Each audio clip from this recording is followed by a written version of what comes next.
Peserta didik mampu mengidentifikasi aturan di keluarga, di sekolah, dan lingkungan sekitar tempat tinggal serta melaksanakannya dengan bimbingan orang tua dan guru. Yang kedua, peserta didik mampu mengidentifikasi dan melaksanakan aturan di sekolah dan di lingkungan tempat tinggal. Yang ketiga, peserta didik mampu mengidentifikasi dan melaksanakan hak dan kewajiban sebagai anggota keluarga dan warga sekolah. Siapa di antara kalian yang tahu contoh aturan yang ada di rumah apa saja? Ya, Ivan bantu mencuci piring. Selain itu ada habis apa? Mencuci baju, menyapu, mengepel, membersihkan tempat tidur. Betul sekali. Kalau contoh aturan yang ada di sekolah yang kalian ketahui, ada tidak boleh membuang sampah sembarangan. Siapa lagi yang tahu tentang aturan yang ada di sekolah? Laila? Dilarang mencoret dinding sekolah. Sekarang Buris ingin bertanya, jika kalian tidak mematuhi aturan, apa yang akan terjadi? Dihukum atau diberi sanksi. Sekarang kita masuk ke modul. Silakan disimak video berikut ini ya. Halo anak-anak, sekarang kita masuk ke modul 303. Kita akan belajar pendidikan Pancasila dan kewarganegaraan. Selamat datang di bab 2. Kita belajar aturan yang berlaku di masyarakat. Kita mulai dari pelajaran 2.1, aturan di sekolah. Supaya anak-anak dapat mengerti dan memahami aturan di sekolah. Aturan.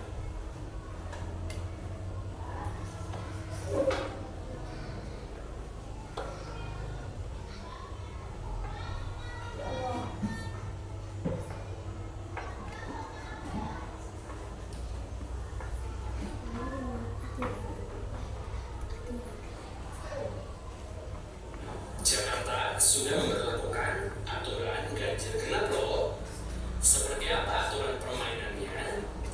Jangan lupa baca aturan pakainya ya. Kata aturan sering dipakai dalam percakapan masyarakat. Sebenarnya aturan yang memiliki kata dasar atur ini merupakan ketentuan yang ditetapkan untuk mengendalikan tingkah laku masyarakat. Aturan juga dapat disebut sebagai tata tertib, perintah, adat sopan santun. Sifat dari aturan yaitu umum. Maksudnya berlaku di segala tempat. Contohnya, membuang sampah pada tempatnya, tidak mencontek, tidak meludah di sembarang tempat. Khusus, maksudnya berlaku untuk suatu kelompok atau pada tempat tertentu saja. Contohnya, aturan ganjil genap. Kendaraan dengan nomor plat ganjil hanya boleh beroperasi pada tanggal ganjil dan nomor plat genap pada tanggal genap. Aturan ini berlaku dari hari Senin sampai Jumat pada jam 7 sampai jam 10 pagi dan jam 4 sore sampai jam 8 malam. Aturan dapat dibuat tertulis, namun ada juga yang tidak tertulis. Aturan juga mengandung sanksi, bisa sanksi ringan ataupun berat, tergantung kepada pelanggaran yang dilakukan. Manfaat dari adanya aturan adalah menciptakan keadilan dan kedisiplinan dalam hidup bermasyarakat. Aturan di sekolah. Ketika kita berada di sekolah, kita wajib mengikuti aturan yang ditetapkan oleh pihak sekolah. Aturan tersebut harus kita taati sampai kita lulus dari sekolah dan meneruskan ke jenjang pendidikan yang lebih tinggi. Begitu juga saat kita memulai pendidikan di tempat yang baru, kita harus menyesuaikan diri dengan aturan yang berlaku di tempat tersebut. Contoh aturan tertulis yang berlaku di sekolah. 1. Siswa harus datang paling lambat 15 menit sebelum bel berbunyi. 2. Siswa harus memakai seragam sekolah dengan lengkap. 3. Siswa harus menjaga kebersihan kelas dan lingkungan sekolah. 4. Siswa wajib mengikuti upacara bendera setiap setiap hari Senin. 5. Siswa dilarang membawa senjata tajam. Aturan tertulis tersebut dibuat untuk dipatuhi setiap siswa di sekolah. Jika melanggar, maka akan mendapatkan sanksi. Contoh sanksi yang diberikan: jika terlambat datang ke sekolah, akan dihukum berlari mengelilingi lapangan olahraga. Jika tidak memakai dasi dan topi sekolah pada hari Senin, akan dihukum berdiri sendiri di depan tiang upacara bendera berlangsung. Contoh aturan tidak tertulis yang berlaku di sekolah: 1. Mengucapkan salam saat bertemu dengan guru. 2. Bersikap sopan kepada semua warga sekolah. 3. Menengok teman yang sakit. 4. Membantu teman yang membutuhkan pertolongan. Selain aturan yang ditetapkan oleh pihak sekolah, ada juga aturan-aturan yang dibuat guru dan siswa bersama-sama. Aturan-aturan tersebut dibuat dan disepakati bersama sehingga siswa yang terlibat akan merasa bertanggung jawab untuk mematuhinya. Contoh, untuk menjaga sikap dan perkataan di dalam kelas, ibu guru dan siswa bersama-sama membuat aturan. Siswa yang bersikap dan berbicara dengan tidak sopan di dalam kelas akan dikenakan denda sebesar Rp5.000. Jimmy adalah anak yang nakal. Suatu hari ia mengganggu Lucy dan mengejeknya dengan kata-kata yang tidak sopan. Lucy pun melaporkan Jimmy kepada ibu guru dan Jimmy harus membayar denda akibat melanggar aturan kelas yang sudah ditetapkan bersama-sama. Contoh 2. Kelas Lucy mendapat juara kelas terbersih selama 3 bulan berturut-turut. Ibu guru akan mengadakan sebuah pesta kecil untuk merayakannya dan mengundang kepala sekolah, guru-guru, dan orang tua siswa di kelas Lucy. Lalu ibu guru dan para siswa membuat rencana dan aturan-aturan supaya pesta tersebut dapat terlaksana dengan baik. Aturan-aturan tersebut antara lain: membuat kelompok yang terdiri dari 5 siswa, datang ke sekolah 1 jam sebelum pesta dimulai. Masing-masing kelompok harus membawa yang sudah ditugaskan, bersama-sama merapikan dan menghias kelas. Selama pesta berlangsung, harus bersikap ramah dan sopan terhadap tamu dan teman-teman lainnya, membuang sampah pada tempatnya. Pesta pun berjalan dengan baik dan semua siswa merasa senang dan bangga. Semua itu karena adanya kerjasama yang baik dan kepatuhan terhadap rencana dan aturan yang sudah dibuat. Pelajaran 2.1 sudah selesai. Kerjakanlah latihan-latihan di buku kegiatan.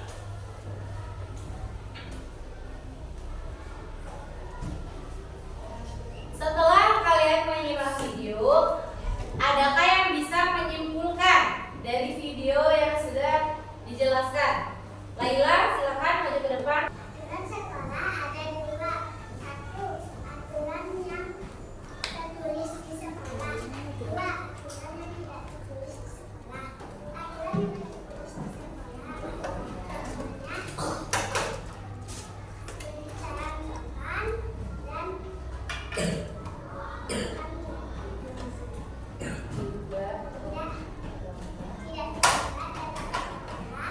Terus aturan yang tidak tertulis.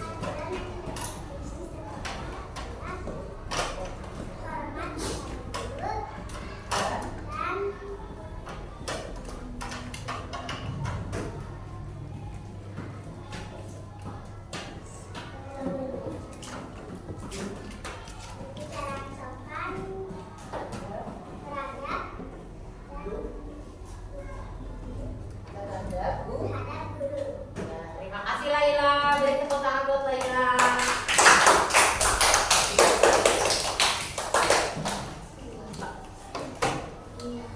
Jadi sekarang Bu Riris akan memberikan lembar kerja peserta didik. Ini namanya KPD ya. Jadi tugas kalian yaitu menuliskan contoh aturan yang ada di sekolah. Kemudian yang di bawahnya kalian menuliskan contoh aturan yang ada di rumah. Setelah kalian menulis, kemudian kalian diwarnain gambarnya.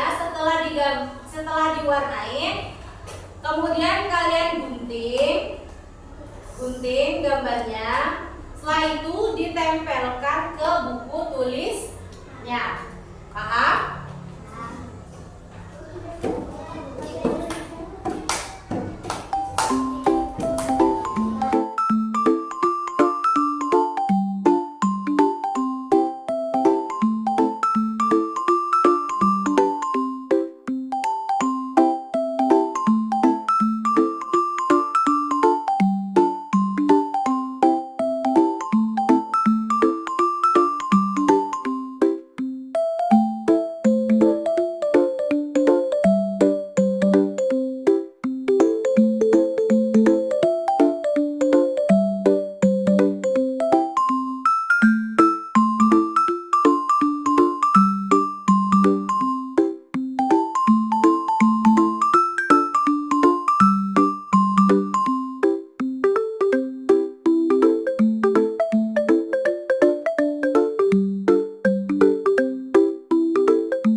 Mbak.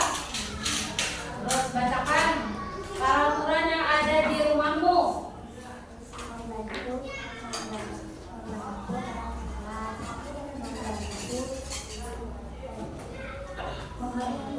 Menghormati orang tua. Berpamitan kepada. Oke, tepuk tangan buat Soleha.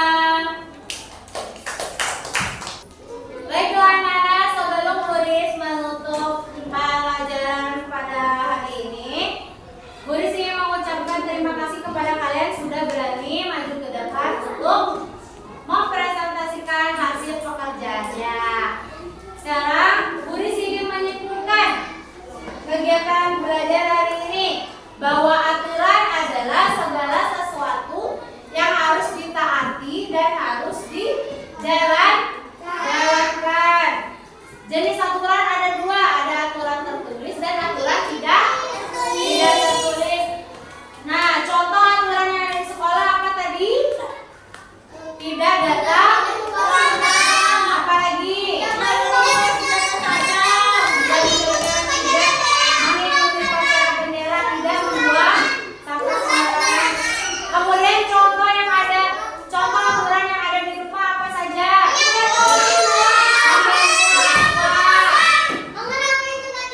Ya, membentuk tempat tidur. Betul sekali. Baik, sebelum kita tutup pembelajaran